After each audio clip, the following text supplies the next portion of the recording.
The gate was never supposed to matter to anyone but me.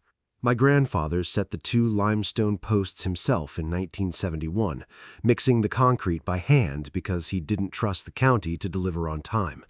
And for 50 years, that gate had done nothing more interesting than swing open for feed trucks and swing shut behind them. I inherited the ranch 4 years ago, along with 200 head of Angus, a mortgage I was still chipping away at, and a strip of gravel road that ran 300 yards from the county highway to my property line before the pavement gave out entirely. That gravel strip was mine, deeded and surveyed, though nobody had ever needed to prove it until a subdivision called Whitmore Ridge went up across the highway, and a woman named Corinne Ashwood decided her HOA she'd just been elected to run had some unwritten claim over it. It started with her landscaping trucks parking across the gravel on trash days. Then it became her own Escalade left overnight with the doors locked and no driver in sight, blocking the one route my feed supplier used to reach my barns. I called the sheriff's office the 3rd time it happened, and a deputy I'd gone to high school with told me, not unkindly, that towing a vehicle off a private easement without a court order would open me up to more liability than it was worth. So for 6 weeks, I lived by Corinne's schedule instead of my own, rerouting deliveries down a service road that added 40 minutes and a $2,000 surcharge from the feed company for the extra mileage. I never once saw her face during any of this. She always sent the vehicle and stayed home, like she was testing how long a man could be inconvenienced by an absence rather than a presence. Somewhere around the 4th week, I made the mistake of confronting her directly, driving my truck to Whitmore Ridge and knocking on a door with a brass knocker shaped like a pineapple. And she answered wearing the kind of composed, rehearsed patience people use on someone they've already decided is beneath negotiation. She told me the easement documentation I'd brought was a county matter, not an HOA matter, and that she'd be happy to discuss it once her attorney reviewed it, which was her way of saying the conversation was over before it started. I left without raising my voice, mostly because I could tell that raising it was exactly what she wanted, something she could describe to her board as harassment from an angry rancher, and I wasn't going to hand her that story for free.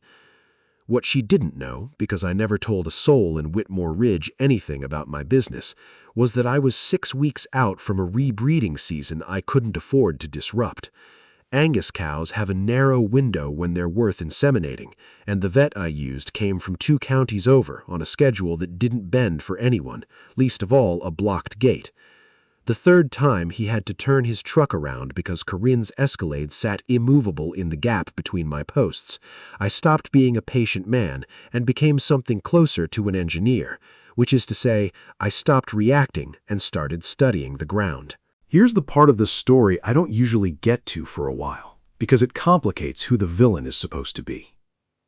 Whitmore Ridge had been built on a floodplain buffer that the county had flagged and the developer had paid to have reclassified, a fact I only knew because my grandfather had fought that reclassification at 3 separate zoning meetings back when he was still healthy enough to drive himself into town and yell about it.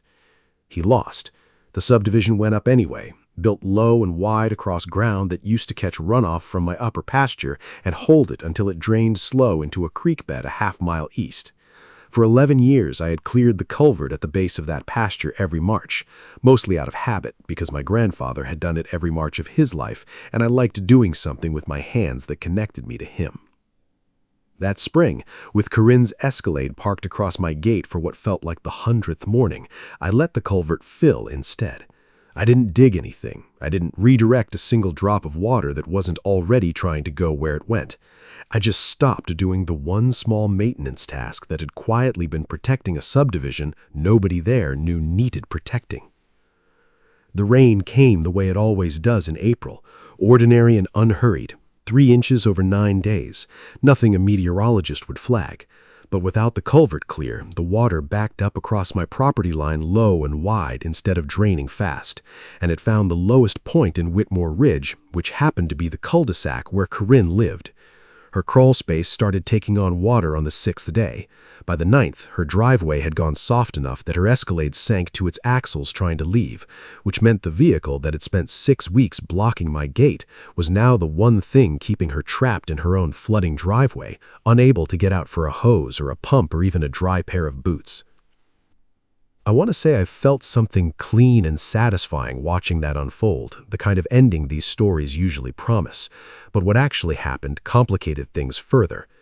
A teenager showed up at my gate on foot one gray morning, soaked to the knees, and told me she was Corinne's daughter, that her mother hadn't left the house in 4 days because she was ashamed to be seen asking anyone in the neighborhood for help, and that the real reason her mother had thrown herself into running the HOA that year was that her husband had left in the fall, and the house they'd bought together had become something she couldn't afford alone, but couldn't bring herself to sell either. The girl wasn't asking me for anything. She just wanted someone outside the subdivision to know that her mother wasn't the person the block parking suggested, that control over parking spots and gravel roads was the only lever left in the life where every other lever had already failed her. I walked down to the culvert that same afternoon and cleared it the way I'd cleared it every March for 11 years, pulling out silt and a season's worth of fallen limbs until the water moved the way it was supposed to. It took 4 days to drain out from under Corinne's house, and by then, the vet had already made 2 more visits. The rebreeding window had closed on 11 cows I'd have to carry open through another year, and my feed bill had eaten a chunk of margin I wouldn't recover until fall sales. I never told Corinne what I'd done, and she never told me she knew, though the blockade stopped the same week the water receded, and I noticed months later that her name had quietly disappeared from the HOA newsletter altogether. I still walk out to that gate most mornings before sunrise, not because anything blocks it anymore, but because 11 years of habit doesn't unlearn itself just because the reason for it changed. Sometimes I think about that girl standing in the wet gravel, and I wonder whether what I did to her mother's driveway was justice or just another kind of cruelty aimed at the wrong target, dressed up as something cleaner. I never found a satisfying answer, and I stopped looking for one somewhere around the time I realized that the story I'd have told myself 6 months earlier, the one where a rancher gets pushed too far and a Karen gets exactly what's coming to her, wasn't really the story that happened at all. The story that happened involved 2 people who never spoke more than 4 sentences to each other, both of them defending something that had nothing to do with gravel or gates, and a piece of ground that didn't care about either of our reasons, only about where the water wanted to go once nobody stopped it. The cows calved fine the following spring.